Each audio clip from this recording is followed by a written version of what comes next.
Some days you wake up and the sun is shining and the birds are singing, and you get an email from a Muslim who agrees with you that the YouTube trust and safety team is absolute garbage. Christians, Muslims, atheists, Hindus, we have our disagreements, but the fundamental dividing line in the world today is not between Christians and Muslims or between theists and atheists.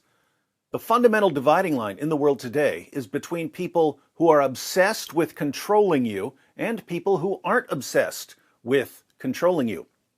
There are plenty of jihadis who are obsessed with controlling you. There are leftists who are obsessed with controlling you. But as long as you're still allowed to communicate with the rest of the world, you can expose and refute the jihadis and the leftists who want to control you. The terrifying thing about the trust and safety teams of YouTube and Facebook and Twitter is that they're trying to create a world where you can't expose and refute the people who are trying to control you. And that's why I've come to view the radicalized, extremist trust and safety teams of the major social media platforms as the world's greatest enemies of freedom. Let's check out this message from a Muslim who's starting to recognize the problem. Hello, David Wood. My name is, I'll leave that out, and I am a Muslim and watch some of your videos sometimes because I find them to be interesting. I like to see opinions from all sides. And yet there are people who only want you to see one opinion from one side. I saw your videos on YouTube's hate speech policies, and I can't agree with you more.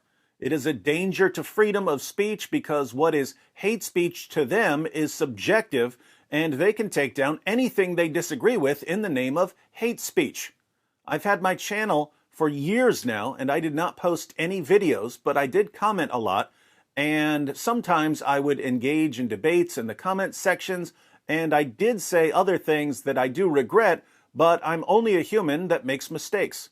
YouTube terminated my channel without any warnings or strikes and rejected my appeal because they said that I said hate speech. Now I see exactly what you mean when you tell your audience that these companies are the biggest threat to freedom of speech.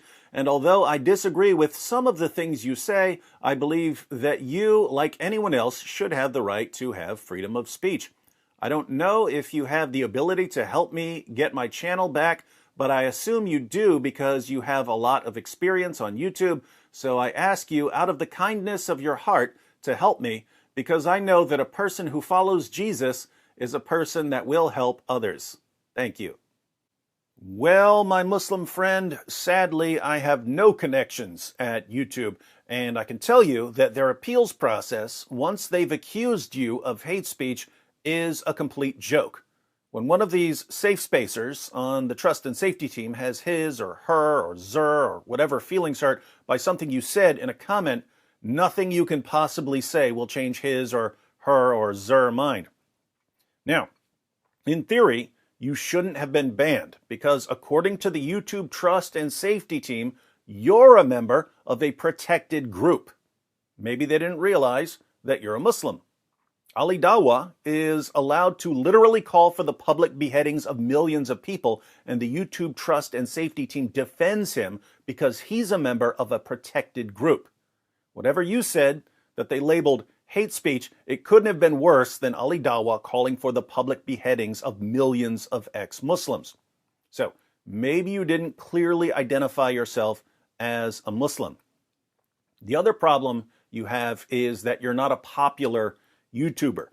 YouTube has been banning small channels left and right to the point where some days I'm losing subscribers because so many channels of my subscribers are being banned. YouTube really doesn't seem to care about banning small channels because the small channels aren't making Google any money, and the small channels usually can't make a big fuss about getting banned. I'm not a huge channel, but I'm big enough to make money for YouTube through channel memberships and super chats and such. And I'm big enough to raise a bit of a ruckus when they finally ban me.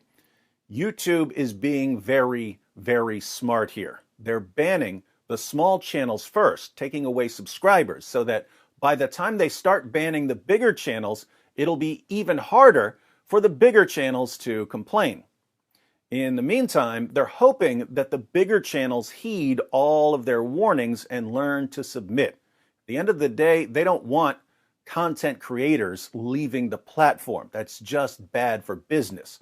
They don't want to kick us off. They want to control us. But if they can't control us, they will kick us off. So, make no mistake about it, my Muslim friend, I will be banned just as surely as you've been banned. Anyone who's saying anything remotely controversial on this platform will either submit to the ever-changing ideals of the trust and safety team or be canceled. There is no scenario where I'm going to submit to these morons, so you and I will eventually be on another platform. If I were you, I would try out some of the alternative platforms and see which one you like best. Alternative platforms like Rumble and BitChute are growing rapidly, primarily because YouTube is banning people who like to think for themselves. Hope that helps. Let me know where you end up.